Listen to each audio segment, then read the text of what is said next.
فأنا ناصح لإخواني بالصدع بالحق تبيض وجوههم. السكوت في مسألة الحزبية يضرها، فاصدع بما تؤمر وأعرض عن المشركين.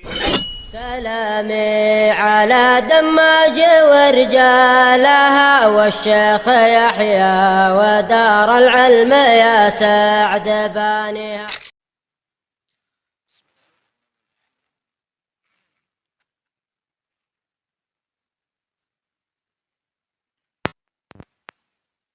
الحمد لله حمدا كثيرا طيبا مباركا فيه كما يحب ربنا ويرضاه. أشهد أن لا إله إلا الله وحده لا شريك له، وأشهد أن محمدا عبده ورسوله صلى الله عليه وعلى آله وأصحابه ومن تبعهم بإحسان إلى يوم الدين. أما بعد،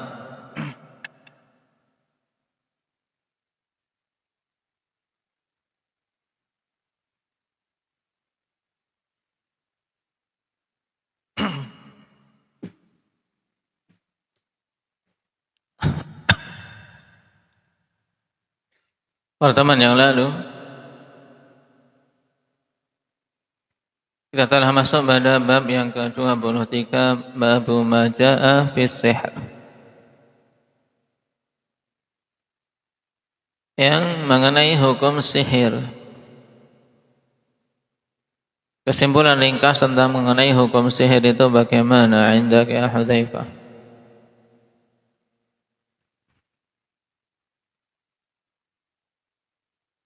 Taib.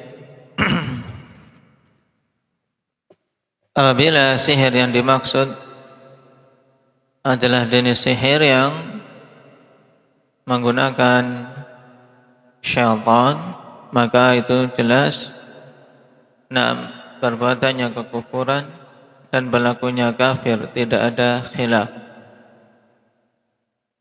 Sedangkan sihir kalau yang dimaksud adalah menggunakan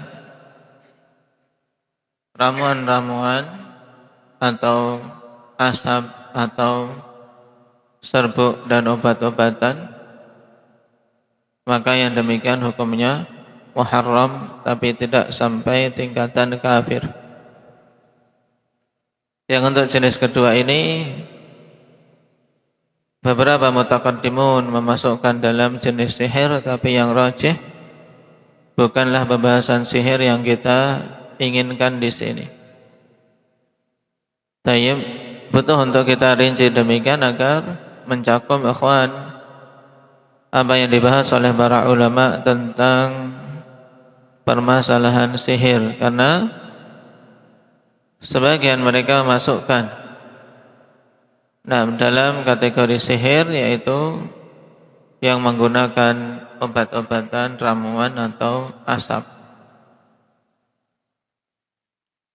karena memiliki efek seperti racun dan bisa menimbulkan hayalan-hayalan pada benak orang yang menghirupnya misalnya. Taib. Sekarang kita lanjutkan.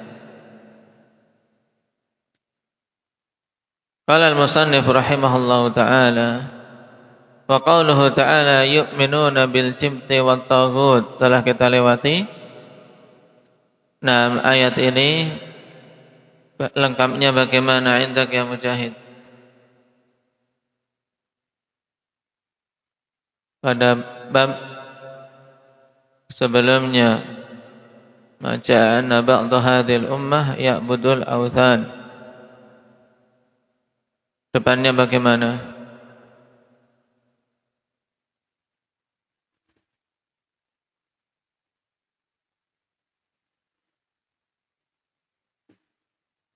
Alam tara ilal ladzina utu nasiban minal kitab yu'minuna bil jibti wat taghut wa yaquluna lil ladzina kafaru haula'i ahda minal ladzina amanu sabila. Telah kita lewati tafsirnya, juga pembahasan tentang ayat ini yang padanya penegasan bahwasanya dari kalangan orang-orang Yahudi ada di antara mereka yang beriman kepada al-jibtu wat taghut. Dan untuk pembahasan sihir diambil dari al-jibt. Qala Umar al-jibtu as-sihru wat taghutu asy-syaitan.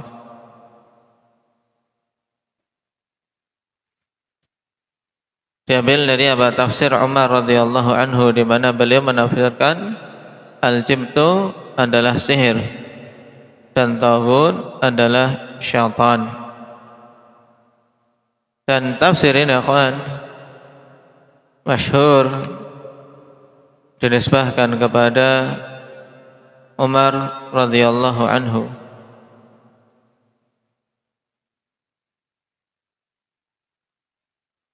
Taib.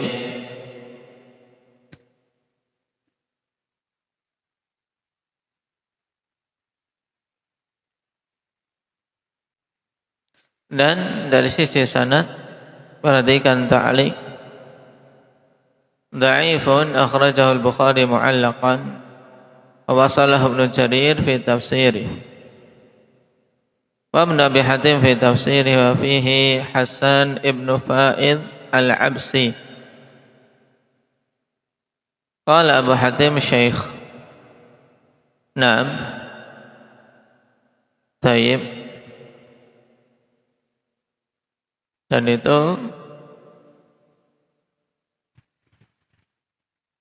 tingkatan dhaif yang ringan.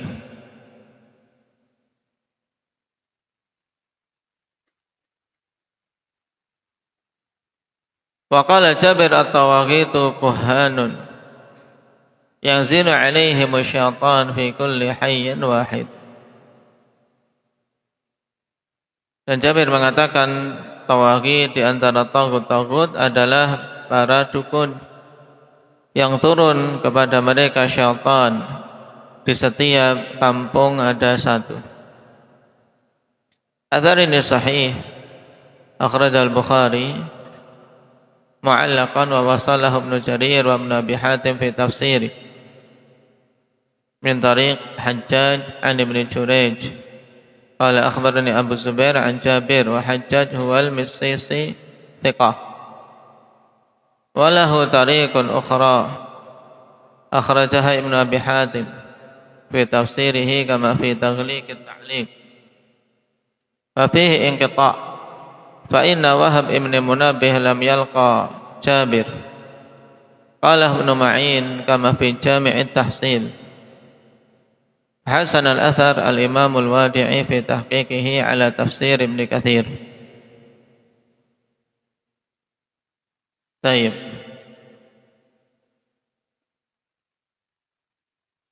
Setelah kita lewat akhwan bahwasanya makna-makna yang disebutkan oleh para mufassirun dari kalangan salaf, naam, sebagaimana dirajihkan oleh Ibnu Jarir, mencakup segala sesuatu yang diibadahi selain Allah Subhanahu wa taala. Qala wa an Abi Hurairah radhiyallahu anhu anna Rasulullah sallallahu alaihi wasallam qala ijtanibus sam'al mubiqat. Jauhi oleh kalian 7 perkara yang mubiqat, yang mencelakakan. Naam, 7 perkara yang menjatuhkan pelakunya ke dalam halakah. Tayyib. Karena makna al-mubiqat ay al-muhlikat.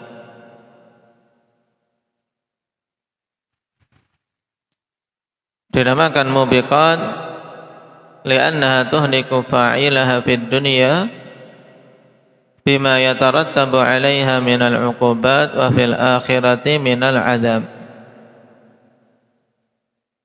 Dinamakan mubiqat karena apa? Karena mencelakakan pelakunya di dunia, disebabkan hukuman yang menjadi akibatnya dan azab yang akan diterima di dunia.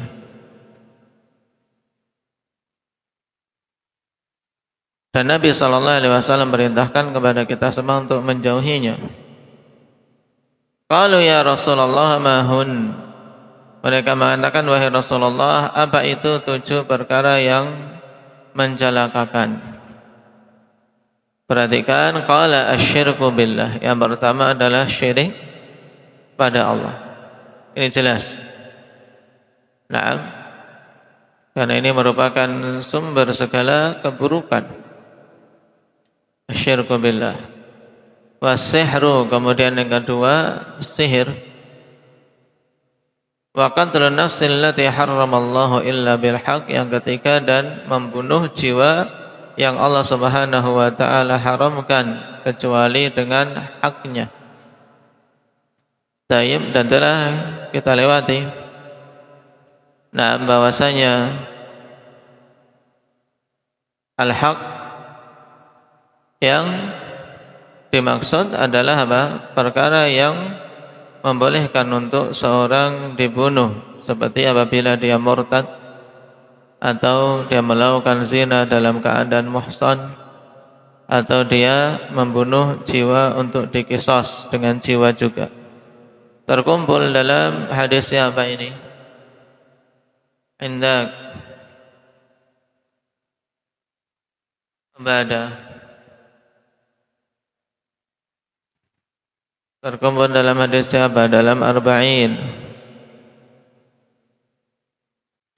Taib, ahsan, dah hadis Abdullah bin Mas'ud. La yahillu damu imri'in muslimin illa bi ihda thalath. Tidak halal darah seorang muslim kecuali dengan salah satu dari 3 hal. Taib, as-sayyibuz zani wan nafsu bin nafsi wa tariku lidinihi al-mufariqu lil jamaah. Taib. Dan ini diantara hal yang hak untuk apa? Seorang dibunuh. Makanya dikecualikan dalam hadis wa qatlun nafsil lati harramallahu illa bil haq, menunjukkan kalau membunuhnya dengan hak maka itu bukan termasuk dosa. Taib. Wa aklu riba, dan memakan harta riba dengan melakukan praktek rentenir, menghutangi seseorang kemudian dia meminta bunga dari apa yang telah dia hutangkan, ini memakan riba.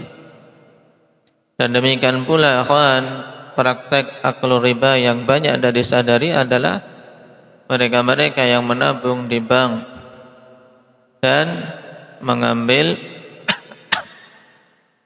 bunga dari tabungan, maka itu masuk dalam aklu riba. Wa aklu malil yatim, dan memakan harta anak yatim, ini juga termasuk dalam dosa besar. Allah Subhanahu wa taala telah perintahkan kepada kita semua untuk mengasihi anak yatim, tidak menghardik mereka, berusaha untuk membantu kesedihan mereka. Sebagaimana Rasul sallallahu alaihi wasallam mengatakan, ana wa kafilul yatim kahatain. Ana wa kafilul yatim kahatain. Saya dan orang yang menanggung anak yatim seperti 2 jemari ini, menunjukkan kedekatan antara sababah dan wusta, jari telunjuk dan jari tengah. Taib. Dan memakan harta anak yatim akan mencakup semua bentuk menggunakan harta anak yatim tanpa hak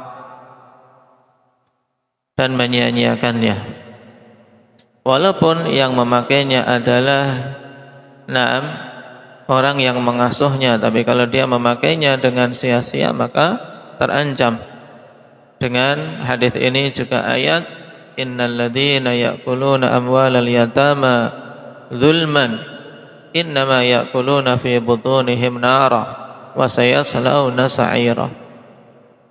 Sesungguhnya orang-orang yang memakan harta anak yatim secara zalim, hakikatnya hanyalah dia memakan api dan dimasukkan dalam perut mereka, dan mereka akan masuk ke dalam neraka jahanam. Walaupun tidak dimakan, masuk dalam ancaman, seperti digunakan untuk beli pakaian, digunakan untuk membeli kendaraan, masuk dalam ancaman perkara yang mencelakakan. Nah, di antara perkara penting yang untuk diketahui oleh seseorang yang ditinggal mati suaminya, seorang ibu, seorang wanita yang ditinggal mati suaminya dan memiliki anak yang masih kecil belum balik, berarti itu anak yatim, dia punya hak pada warisan dari ayahnya. Maka dia harus betul-betul berhati-hati. Nah, harus betul berhati-hati. Harus bisa disisihkan. Ini warisan dari ayahnya, harus disisihkan. Harus dia ingat-ingat. Karena itu harta anak yatim, walaupun dia ibunya, kalau memakan tanpa hak, misalnya untuk nikah lagi, ini tidak hak. Naam, taib, maka terancam. Kecuali kalau hak misalnya memang dia butuh untuk merawat anak tersebut sehingga menggunakan harta tersebut untuk makan si anak, maka itu hak. Tapi harus memperhatikan harta tersebut peninggalannya berapa, dia pakai bagaimana. Nah, tidak sembarangan bagi seorang wanita yang ditinggal mati suaminya dan ada anak kecil dari anak si suami tersebut yang belum mencapai usia balik. Wa tawalli yaumaz zahfi. At-tawalli yaitu al-idbar, yaitu melarikan diri di hari berkecamuknya perang. Dan ini termasuk dalam dosa besar. Sebagaimana pada ayat man ya'ti bi ayah tentang larangan hal ini. Hendak ya Rifqi.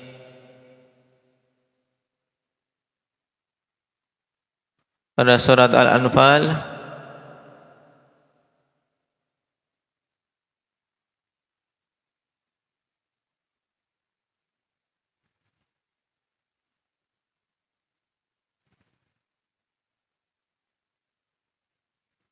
Nah, setelah dilarang wala tuwalluhumul adbar, kemudian apa diberi? Qaid. Nah, apa? Wa may yuwallihim yawma idzin duburahu illa mutaharrifan liqitalin aw mutahayyizan ila fi'atin faqad ba'a bi ghadabin min Allah. Nah, orang yang melarikan diri dari medan, maka dia telah pergi dengan membawa kemurkaan dari Allah Subhanahu wa ta'ala. Kecuali dua golongan apa tadi yang dikecualikan? Indak talhah mutaharrifan liqital atau mutahayyizan ila fi'ah. Taib, yaitu untuk strategi yang pertama, memang dia mundur, melarikan diri untuk mengatur strategi perang. Nah, atau yang kedua mutahayyizan ila fi'ah, dia ingin bergabung dengan pasukan yang lain dari pasukan kaum muslimin. Bukan untuk melarikan diri, tapi ketika dilihat enggak imbang, hanya bunuh diri saja. Kalau terus-menerus bertahan, maka bisa lari untuk bergabung bersama dengan kaum muslimin yang lain sehingga lebih kuat. Juga dalam strategi perang. Tapi kalau melarikan diri karena takut, ingin mencari keselamatan sendiri, maka ini termasuk dalam dosa besar. Kemudian yang ketujuh, wa qadful muhsanatil ghafilatil mu'minat. Qadf itu apa? Menuduh. Nah, berzina atas al-muhsanat. Al-muhsanat, wanita-wanita yang menjaga kemaluannya, menjaga kehormatannya dari berzina. Taib al-ghafilat, yaitu wanita-wanita yang lalai dari perbuatan maksiat dan lalai dari orang-orang yang menuduhnya, dalam artian orang yang enggak kepikiran. Wanita-wanita yang tidak terpikirkan perbuatan maksiat tersebut, baik zina maupun liwat, zina maupun sihak. Naam, demikian pula masuk dalam ghafilat memang orang-orang wanita yang apa? Yang tidak menyadari ada orang yang berbuat buruk dengan menuduhnya berbuat zina. Itu maksudnya yang terbebas dari tuduhan itu. Al-mu'minat, yang beriman kepada Allah Subhanahu wa taala. Tayyib, ini 3 kriteria. Menuduh wanita yang tidak berzina, yang terbebas dari zina, tidak terpetik perbuatan fahisyah tersebut, serta tidak menyadari orang yang menuduhnya, dan dia adalah wanita-wanita beriman. Ini 7 perkara merupakan dosa yang sangat besar yang dikatakan mubiqat. Dan syahid dari hadis ini, poin yang kedua yaitu as-sihru. Wa qala rahimahullahu ta'ala wa an Jundub marfu'an haddus sahiri darbuhu bis-sayfi. Rawahu Tirmidzi wa qala as-sahih annahu mauquf. Dari Jundub. Nah, dan yang dimaksud Jundub sini adalah Jundub bin Abdullah al-Bajali.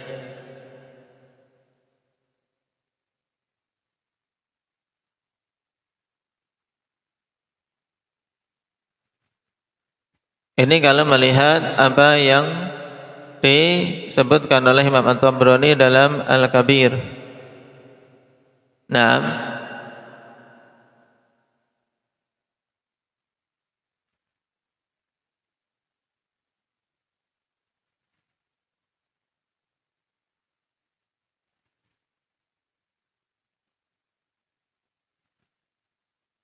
hanya saja pada riwayat Tabrani ini ikhwan, padanya Khalid al-Abdi, dia seorang yang tertuduh dengan kadzib dan pemalsuan hadis sehingga tidak bisa jadi penguat.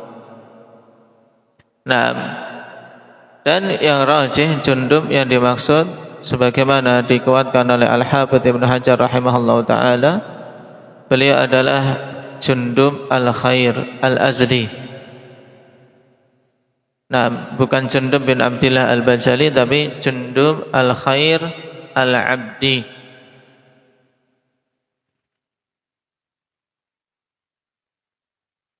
Taib. Secara marfu',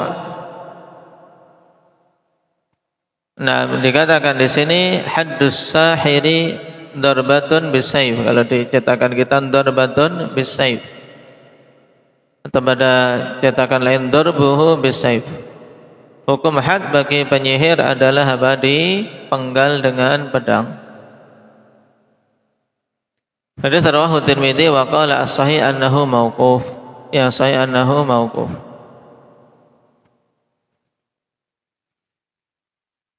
Mulai dari sahabinya terjadi khilaf antara Jundub bin Abdullah al-Bajali atau Jundub al-Khair. Yang dirajikan oleh Al-Hafidz siapa tadi? Jundub al-Khair. Dikenal demikian, namanya Jundub bin Ka'ab.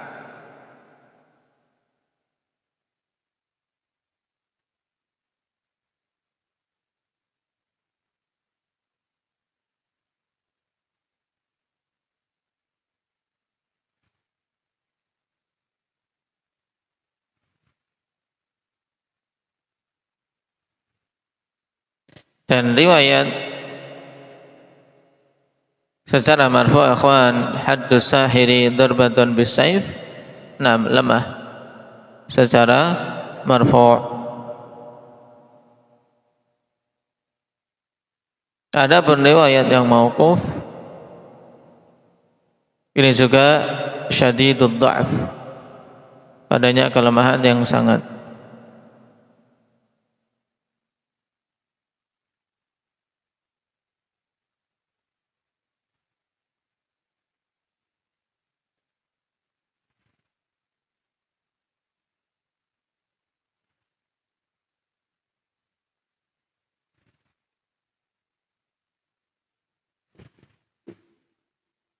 Dan yang datang dengan riwayat sahih ikhwan yaitu fi'il.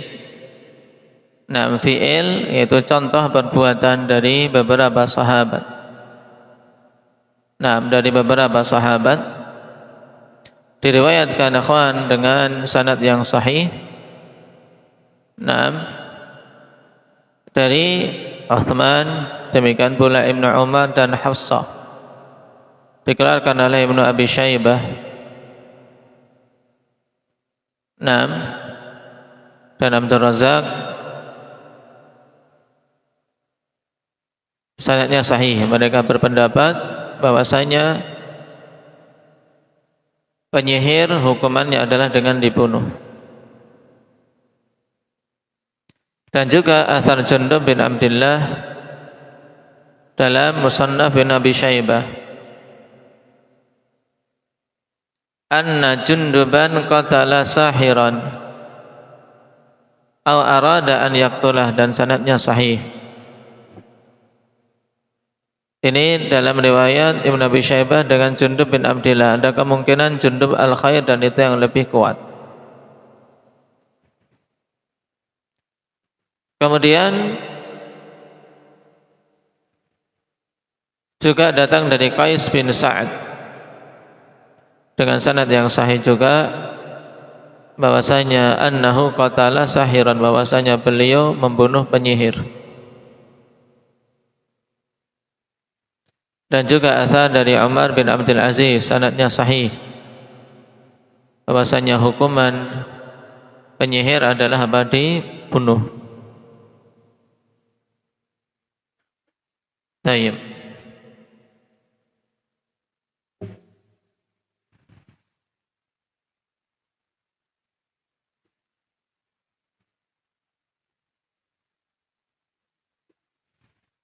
Qala fi sahih al-Bukhari an Bajalah ibni Abadah yaqul kataba ilayna Umar radhiyallahu anhu an iqtulu kulla sahirin wa sahiratin qala faqatalna thalatha sawahir. Dari Bajalah ibnu Abadah, Naam, At-Tamimi Al-Ambari, seorang Basri thiqah, seorang tabi'in,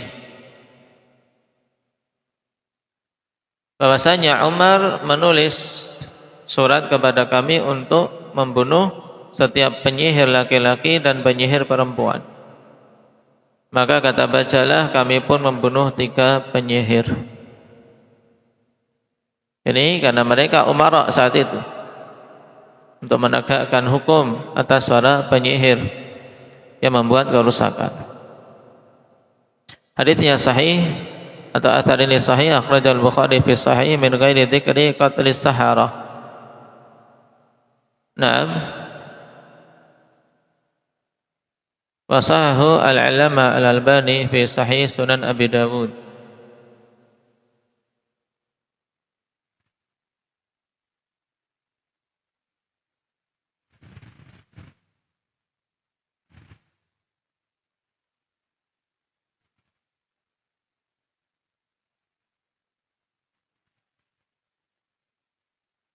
Wasaha an Hafsah radhiyallahu anha annaha amarat bi qatli jariyatin laha saharatha faqatalatha. Dan sahih dari Hafsah bahwasanya beliau memerintahkan untuk membunuh budak perempuan yang telah menyihirnya, maka dia pun membunuhnya. Maksudnya memerintahkan untuk membunuh sehingga nisbah qatl kepada Hafsah, karena beliau yang memerintahkan untuk membunuh budak perempuan yang melakukan praktek sihir, bahkan menyihir Hafsah sendiri. Tayyib. Dan pada catatan kaki ikhwan ada pada cetakan lain fakutilat, dan itu lebih jelas maknanya. Annaha amarat bi qatli jariyatin laha saharatha fakutilat, ay qutilatil jariyah, maka si budak perempuan pun dibunuh. Nah, untuk athar ini sahih, akhrajahu Ibnu Abi Syaibah wa Abdur Razzaq min tariq Ubaidillah bin Nafi' an Ibnu Umar an Hafsah. Baik. Wa kadzalika sahha an Jundub. Demikian pula sahih dari Jundub, sahih akhrajahu Al-Bukhari fi Tarikh Al-Kabir wal Baihaqi fil Kubra. وطبراني في الكبير وفيه انقطاع بين خالد الحذاء وأبي عثمان النهدي كما قاله الإمام أحمد، لكن روايته عنه في الصحيحين فيكون متصلا والعلم عند الله. وأخرجه الحاكم عن الأشعث بن عبد الملك عن الحسن فذكر القصة. قال الألباني في الضعيفة وهذا إسناد موقوف، وهذا إسناد موقوف صحيح إلى الحسن وقد توبع. وأخرجه البيهقي في الكبرى والمزي في تهذيب الكمال من طريق ابن وهب عن أبي الأسود فذكر القصة عن جندب. وأبو الأسود اسمه محمد بن عبد الرحمن بن نوفل لم يدرك القصة. فقد ذكر الحافظ أنه من الطبقة السادسة وفيه ابن لهيعة ضعيف. وصح القصة العلامة الألباني والوادي في تحقيقه على تفسير Ibn Katsir rahimahullah ta'ala. Tayyib.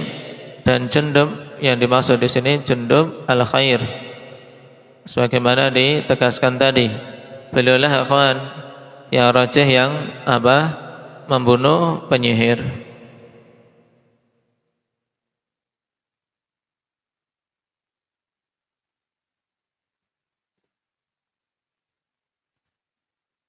Qala Ahmad an thalathati min ashabin Nabi sallallahu alaihi wasallam. Imam Ahmad mengatakan telah sahih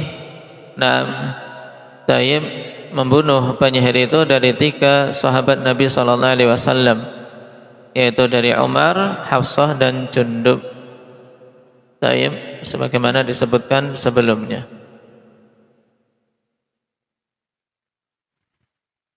Dan juga telah kita lewati tadi ada tambahan dari athar Utsman, demikian pula Abdullah Ibn Umar.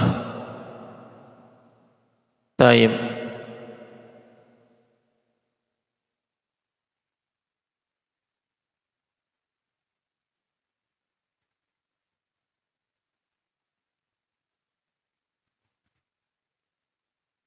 Dan mengenai dibunuhnya penyihir, ikhwan, apakah dia dibunuh karena kekafiran ataukah karena had?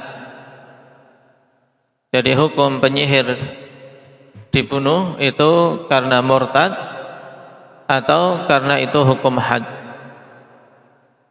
Taib. Maka di sini ikhwan, jika sihirnya itu sihir yang pelakunya dikafirkan, yang menggunakan bantuan syaitan, perbuatan kekufuran, maka dia dihukum mati karena murtad, karena kafir. Ini perincian pertama. Tayyib. Apakah dimintai tobat yustatab sebelum dibunuh? Tayyib. Kalau kita lihat zahir dari hadis atau athar-athar para sahabat, ikhwan, dan para salaf, didapati mereka tidak meminta tobat terlebih dahulu kepada penyihir, ikhwan. Tayyib. Jadi ketika diketahui orang ini melakukan praktek sihir dan terbukti praktek sihir, maka pemerintah, ikhwan, membunuhnya, memberikan hukum hukum mati tanpa dimintai taubat. Tayyib. Dan apabila hakim berijtihad untuk meminta taubat mereka terlebih dahulu, maka tidak diingkari, kecuali apabila diketahui bermain-mainnya mereka dengan taubat. Karena penyihir itu pendusta, anak buahnya syaitan. Makanya para salaf tidak meminta taubat. Kenapa? Karena yang demikian tidak diketahui kejujurannya, dan dia asalnya adalah kadzab dan bermain-main dengan apa? Dengan taubat. Nanti dikasih pemaafan, dibebaskan, ternyata dia main belakang, mengirim sihirnya kepada orang-orang yang dia benci. Baik. Ini. Jadi kalau sihirnya sampai tingkatan kufur, dengan bantuan syaitan, maka jelas hukumnya hukum mati karena kekafiran.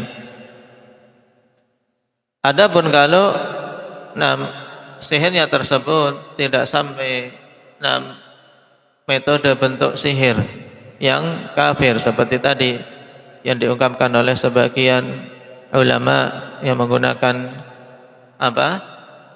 ramuan, menggunakan serbuk-serbuk atau racun dan seterusnya, maka dia dikembalikan perkaranya kepada umara untuk kemadaratannya dicegah dengan dipenjarakah atau dihukum sesuai dengan ketetapan umara. Apabila dia sampai membunuh orang dengan sebab perbuatan itu, maka dia hukum mati sebagai hukum had membunuh. Jelas. Ini kesimpulan tentang hukum bagi penyihir. Jadi intinya penyihir kalau diketahui praktek sihirnya memang dia lakukan menggunakan syaitan, bantuan syaitan, maka hukumnya bagaimana, Umar?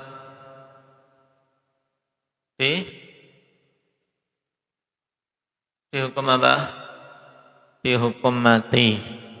Ya, dihukum mati. Cara menghukumnya ini kembali kepada kebijakan umara, mau ditembak atau mau dipenggal, kembali kepada kebijakan umara. Lalu apakah bagi orang per orang boleh menetapkan hukum ini? Misalnya kita tahu ada dukun, tukang santet, kemudian kita adili, dihukum mati. Terkait antara hukum dia dengan Allah Subhanahu wa ta'ala, maka dia tidak berdosa kalau memang dia dia betul-betul diketahui penyihir.